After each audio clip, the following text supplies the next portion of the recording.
دین اسلام پر مجھے یا رب، دین اسلام پر مجھے یا رب، استقامت تو مرحمت فرما۔ صلو علی الحبیب صلی اللہ تعالی علی محمد صلی اللہ تعالی علیہ وسلم۔ مدنی چینل کے ناظرین، آپ دیکھ رہے ہیں پروگرام پاکیزہ زندگی۔ اس پروگرام کے اندر ہم ان باتوں کو ڈسکس کیا کرتے ہیں، اگر اپنی زندگیوں پر ہم انہیں اپلائی کریں، نافذ کریں، تو اللہ پاک کی رحمت سے امید ہے کہ ہماری زندگی پاکیزہ ہو جائے گی، خوشگوار ہو جائے گی۔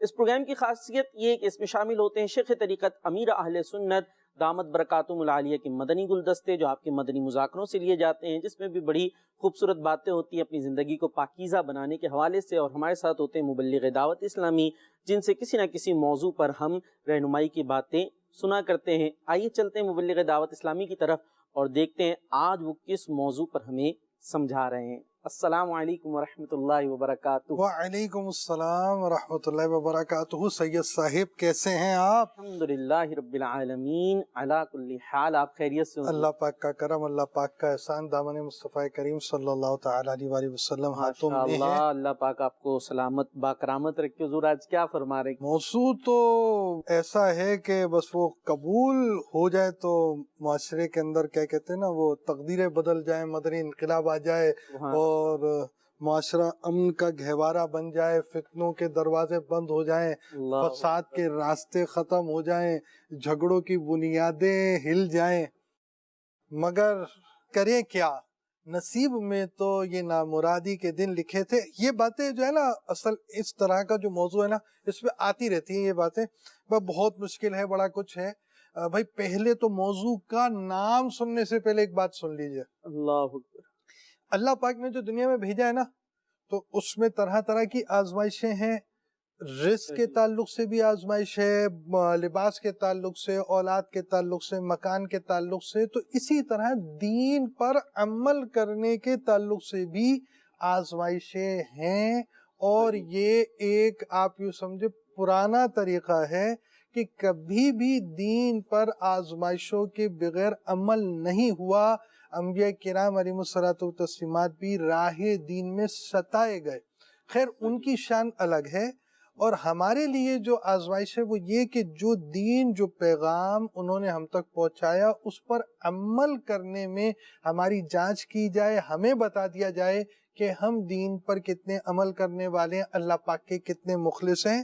اور آج کا موضوع ہے بے پردگی۔ ہمارے اس ٹاپک کے اندر جو ہم نے آج ٹاپک لیا ہے بے پردگی پہ، تو بہت ساری بات ہوتی ہے، مختلف قسم کے مسائل بھی ہم ڈسکس کریں گے، اس کی کچھ صورتیں وغیرہ ڈسکس ہم نے اسپیشلی طور پر کرنی ہے، اور اس کے ساتھ ساتھ کچھ مثالیں سمجھانی ہے آپ کو، اور کچھ آپ یوں سمجھیں کہ کچھ صورتیں آپ کو بیان کرنی ہے کہ دیکھیں شریعت اسلامیہ نے یہاں پر بھی یہ حکم دیا ہے، یہاں پر بھی یہ حکم دیا ہے، تاکہ آپ کو اس بات کی اہمیت زیادہ سمجھ میں آ سکے۔ آج کا ہمارا موضوع ہے مدنی چینل کے ناظرین بے پردگی، اور اس حوالے سے جیسا کہ مبلغ دعوت اسلامی نے شاید فرمایا، بلکہ فرمایا کہ نام لینے سے پہلے موضوع کا کچھ باتیں عرض کرتا ہوں، اور ان باتوں کا خلاصہ یہی نکلتا ہے کہ بہت ساری چیزیں ایسی ہمیں فیل ہوتی ہیں کہ یار اس پر عمل کرنا تو بڑا مشکل معلوم ہوتا ہے، بھائی آج کے دور میں اس پہ کیسے عمل کریں، یہ تو بڑا مشکل ہے۔ تو بات یہی ہے کہ ہمیشہ سے ہی یہ چلتا آ رہا ہے، یا یوں کہہ لیجیے ہمیشہ سے ہی ہوتا چلا آ رہا ہے کہ دین کا معاملے میں عمل کرنے میں کچھ نہ کچھ رکاوٹیں ہوتی ہیں۔ بات یہی تو ہوتی ہے کہ اس رکاوٹ کو ختم کرتے ہوئے، اس رکاوٹ سے لڑتے ہوئے ہم نے دین کے حکم پر عمل کرنا ہے۔ بالکل سہل ہو، بالکل آسان ہو تو اس پر تو سبھی نارملی عمل کر لیا کرتے ہیں، لیکن جہاں کچھ رکاوٹ ہوتی ہے وہیں تو آزمائش ہوتی ہے بندے کی کہ اس رکاوٹ کو عبور کر کر وہ عمل کرتا ہے یا رکاوٹ دیکھ کر رک جاتا ہے۔ جی، یعنی اس رکاوٹ کی بات پر ایک بات یہ بھی سمجھیے کہ یہی تو بات ہے کہ بندے کو اپنے رب سے کس قدر محبت ہے۔ سبحان اللہ۔ یوں سمجھیے کہ یہ امتحان عشق بھی ہے اللہ کہ دین پر بندہ عمل کرتا ہے یا نہیں۔ قرآن پاک میں اللہ پاک ارشاد فرماتا ہے وَقَرْنَ فِي بُيُوتِكُنَّ وَلَا تَبَرَّجْنَ تَبَرُّجَ الْجَاهِلِيَّةِ الْأُولَىٰ۔ ترجمہ ٹرانسلیشن اس کی یہ ہے اس آیت کی، اور اپنے گھروں میں ٹھہری رہو، اور بے پردہ نہ رہو جیسے پہلی جاہلیت کی بے پردگی، پچھلے زمانے میں جس طرح بے پردگی ہوتی تھی اس کی طرف توجہ دلائی گئی۔ اس آیت میں جو بات ہو رہی ہے وہ امہات المؤمنین ہی سے ہو رہی ہے، ازواج مطہرات ہی سے ہو رہی ہے، اور انہیں کہا جا رہا ہے تم اپنے گھروں میں ٹھہری رہو اور شرعی ضرورت کے بغیر گھروں سے باہر نہ نکلو۔ لیکن علماء فرماتے ہیں کہ اس آیت میں اگرچہ ڈسکس جو ہوا، بات جو ہوئی ہے وہ انہی سے ہوئی ہے، لیکن یہ حکم سب مسلمان عورتوں کے لیے ہے کہ وہ اپنے گھروں میں ٹھہری رہیں، شرعی ضرورت، شرعی احتیاطوں کے بغیر گھر سے باہر نہ نکلیں۔ اللہ اکبر۔ اچھا حضور، یہاں یوں کہہ سکتے ہیں کہ بے پردگی کرنا یہ جاہلیت کا طریقہ ہے، اور پردے کو اختیار کرنا یہ علم کا طریقہ ہے، یا یوں کہہ لیجیے ترقی کا راستہ ہے، ترقی یافتہ لوگوں کا طریقہ ہے، اور جو بے پردگی ہے یہ جاہلیت والی بات ہے۔ آپ بے پردگی کے رزلٹ کو دیکھ لینا تو یہی بات آپ کو خود سمجھ میں آ جائے گی۔ نہیں، بے پردہ ہونا کوئی ترقی یافتہ ہونا نہیں ہے۔ نہیں، آپ بے پردگی کے رزلٹ کو جب دیکھیں گے تو آپ کی بات آپ سمجھ میں آئے گی۔ بے پردگی کا رزلٹ یہ ہے کہ بچہ جو ہے وہ باپ کا نام نہیں جانتا، ماں کا نام جانتا ہے۔ ٹھیک ہے؟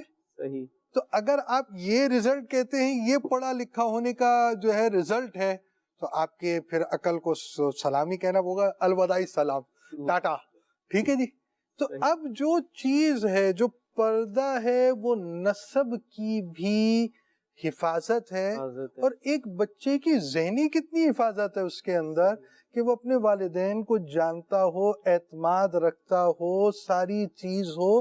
پھر جو اس کا باپ ہے، جو پردے کے ماحول کا کانسیپٹ معاشرے پر ہے نا، وہ یہ دیکھیے، جو باپ ہے وہ اولاد کو اون کرتا ہے، اولاد کی تربیت کو اون کرتا ہے، اس کی خوراک کو اون کرتا ہے، اس کے لباس کو اون کرتا ہے، اس کی حفاظت کو اون کرتا ہے۔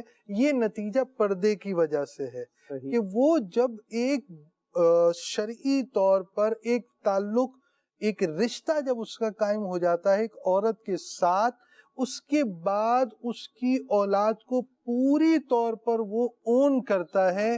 یہ رزلٹ بے پردگی سے نہیں آ سکتا۔ جی مدنی چینل کے ناظرین، اس بات کو سمجھ لیجیے، الحمدللہ مسلمان ہیں، قرآن کو ماننے والے ہیں، حدیث کو ماننے والے ہیں، شریعت کو ماننے والے ہیں، تو ہمیں قرآن و حدیث اور شریعت یہی بتا رہی ہے کہ یہ بے پردگی کوئی ترقی یافتہ ہونا، بڑا جو ہے وہ کوئی ماڈرن ہونے کی علامت نہیں ہے، بلکہ یہ تو جاہلیت کی بات ہے، اور پردے میں ہونا یہ دراصل ایک مسلمان کی شان ہے، اور یوں کہہ لیجئے یہ خوبصورتی ہے۔ تو بے پردگی میں آفت ہی آفت ہے، اور پردے کے اندر نجات ہی نجات ہے۔ جی قرآن پاک میں اللہ پاک ارشاد فرماتا ہے وَلَا يَضْرِبْنَ بِأَرْجُلِهِنَّ لِيُعْلَمَ مَا يُخْفِينَ مِنْ زِينَتِهِنَّ۔ ترجمہ ٹرانسلیشن، اور زمین پر اپنے پاؤں اس لیے زور سے نہ مارے کہ ان کی اس زینت کا پتہ چل جائے جو انہوں نے چھپائی ہوئی ہے۔ یعنی علماء فرماتے ہیں عورتیں گھر کے اندر جو چلے نا تو اس میں بھی آواز آہستہ ہو، چلے تو آواز آہستہ ہو، بولنے کی بات نہیں ہو رہی، چلنے کی یہاں بات ہو رہی ہے۔ اور یہ بھی کہا کہ ان کے زیور کا جو جھنکار ہے، آواز ہے، وہ سنائی نہ دی جائے۔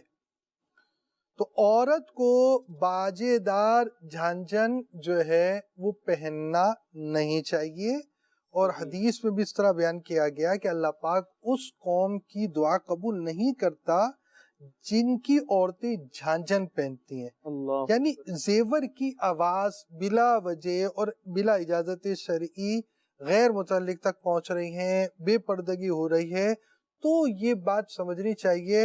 اور خزائن العرفان میں بڑی پیاری بات لکھی کہ جب عورت کی آواز بلا اجازت شرعی مردوں تک، جن تک نہیں پہنچنی تھی ان تک پہنچ رہی ہے، بلا اجازت شرعی پہنچی، تو اس کے بارے میں یہ چیز بیان کی گئی کہ دعا قبول نہ ہو۔ تو جب خود عورت بے پردہ ہوگی تو کس قدر اللہ پاک کا غضب۔ یعنی ہم یہاں آیت کی روشنی میں اگر دیکھیں، زیور پہننے کی عورتوں کو اجازت ہے، بلکہ اس کی تو مستحب صورتیں بھی ہیں۔ جی، بلکہ ایسا بھی ہوا کہ سیدہ عائشہ رضی اللہ تعالیٰ عنہ نے ایک عورت کو دیکھا کہ اس کے ہاتھ پہ کوئی زیور نہیں تھا، تو فرمایا کہ مردوں کی طرح ہاتھ کیوں رکھا ہوا ہے، زیور پہنو۔ زیور پہننے کی ایسی لیکن اس ترغیب ہے. زیور میں بھی وہ جھنکار والا اگر زیور ہے تو فرمایا جا رہا ہے کہ گھر میں بھی اتنی زور سے نہ چلا جائے کہ اس کی زیور کی آواز بھی باہر جائے، اس پہ بھی احتیاط کی جائے. تو اندازہ کیجئے مدنی چینل کے ناظرین، یہ زیور کے بارے میں بھی حکم دیا جا رہا ہے. پھر عورت کی آواز، پھر آواز سے آگے چل کے خود عورتوں کا، اور وہ بھی بے پردہ باہر پھرتے رہنا. ایک مسلمان عورت، ایک بی بی فاطمہ الزہرا رضی اللہ تعالی عنہا کی کنیز کہلانے والی عورت کو کب زیب دیتا ہے کہ وہ باہر غیر محرم مردوں میں بے پردہ پھرتی ہوئی نظر آئے. اللہ پاک ہم سب کو حیا کی دولت عطا فرمائے. اور روایتوں میں یوں بھی آیا کہ دیکھیں، ایک تو کوئی دنیاوی نقصان، اتفاق کی بات ہے کہ ہم نے شروع میں ایک چیز ڈسکس کر لی دنیاوی نقصان کے تعلق سے. اخروی طور پر جو بے پردگی کے بارے میں روایتیں ہیں، بعض مخصوص قسم کی عورتوں کے بارے میں فرمایا گیا یہ جنت میں نہ جائیں گی اور نہ اس کی خوشبو پائیں گی، حالانکہ اس جنت کی خوشبو بہت دور سے آتی ہے. بہت دور سے خوشبو آنے کے باوجود وہ اس کی خوشبو بھی نہ پا سکیں گی. اچھا، بے پردگی کا مفہوم سمجھنا بہت ضروری ہے. صحیح. دیکھیں، ایک چیز جو ہے، یعنی سمجھے عورت ہے نا، عورت کے مختلف رشتے ہیں اور مختلف حیثیتیں ہیں. عورت کہیں ماں ہوتی ہے، کہیں مثال کے طور پہ عورت عورتوں میں ہوتی ہے، کہیں عورت جو ہے وہ اپنے والد کے ساتھ یا بھائی کے پاس ہوتی ہے، زوج کے پاس ہوتی ہے، شوہر کے پاس ہوتی ہے. تو اس کی کچھ حیثیتیں الگ ہیں.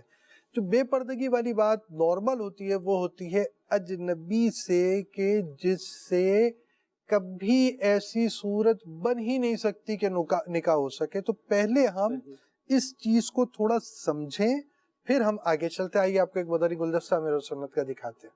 اسلام میں پردے کا کیا کانسیپٹ ہے، کن سے پردہ کرنا چاہیے اور کیوں پردہ کرنا چاہیے، اور کیا وجہ ہے کہ ہم پردے سے دور ہیں؟ ہاں، کیوں پردہ کرنا چاہیے، اس کا جواب یہ ہے کہ ہمارے رب نے ہم کو حکم دیا ہے. اس کے حبیب صلی اللہ تعالی علیہ وآلہ وسلم نے بھی یہی فرمایا ہے اپنے رب کے حکم سے، پردہ کرنا ہے. اب کس سے پردہ کرے؟ اس میں ایک تمام ان لوگوں سے عورت کا پردہ ہے جن سے عمر بھر نکاح حرام نہ ہو، ان سے پردہ. یہ اجنبی کہلاتا ہے.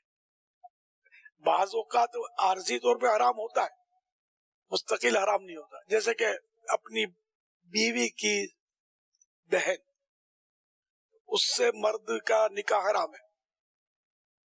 کب تک؟ جبکہ اس کی ایک بہن نکاح میں ہے، کہ دو بہنیں ایک ساتھ نکاح میں رکھنا یہ حرام ہے.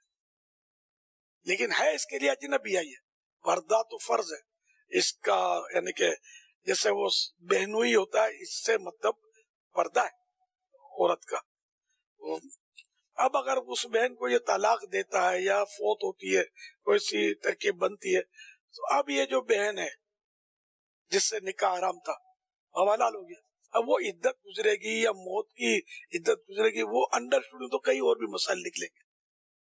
بہرحال یہ کہ وہ میں نے سادہ صاحب کو وہ بتا دیا کہ جس سے نکاح ہمیشہ کے لیے حرام نہیں ہے، اس سے پردہ ہے. وہ اجنبی نامحرم کہلاتے ہیں. صلو علی الحبیب صلی اللہ تعالی علی محمد. جی مدنی چینل کے ناظرین، امیر اہل سنت دامت برکاتہم العالیہ کی زبانی یہ سنا کہ پردہ کیوں ضروری ہے اور پردہ کس کس سے کرنا ہے. اب یہاں یاد رکھیے یہ ایک ڈیٹیل احکام ہے اور اس کو سیکھیں گے، سمجھیں گے، اس کے بعد ہی ہم انہیں اچھی طریقے سے ذہن میں بٹھا سکیں گے. اور بٹھانا ضروری بھی ہے کیونکہ یہ یوں کہہ لیجیے روزمرہ ہمیں پیش آنے والے مسائل میں سے ہے. حضور اس کی مزید تفصیل آپ کیا بیان کریں گے اور مزید تفصیل ہم کہاں سے پڑھ سکتے ہیں؟ دیکھیں، پڑھنے کے لیے تو سب سے بہترین چیز جو ہے نا وہ پردے کے بارے میں سوال جواب امیر اہل سنت کی کتاب ہے. صحیح. اور وہ بہت ہی بہترین کتاب ہے، اسے پڑھ لیا جائے. امیر اہل سنت کا ایک رسالہ زخمی صاحب ہے، اسے پڑھ لیا جائے. اب یہ پردے کے بارے میں سوال جواب کے اندر آپ پڑھیں گے تو فتاوی رضویہ کے بھی کئی مسائل اس کے اندر ہیں، تو بہار شریعت کے بھی کئی مسائل ہیں، احیاء العلوم سے بھی کئی چیزیں ہیں. تو بہت اچھی چیز ہے. پھر امیر اہل سنت کے اپنے تجربات بھی ہیں، تو وہ پڑھنے کے تعلق سے تو بہت اہم ہے. یہاں تھوڑی سی وضاحت ہے. دیکھیں، ایک بات ذہن میں بیٹھ جائے، شرعی پردہ نہ کرنا بے پردگی ہے.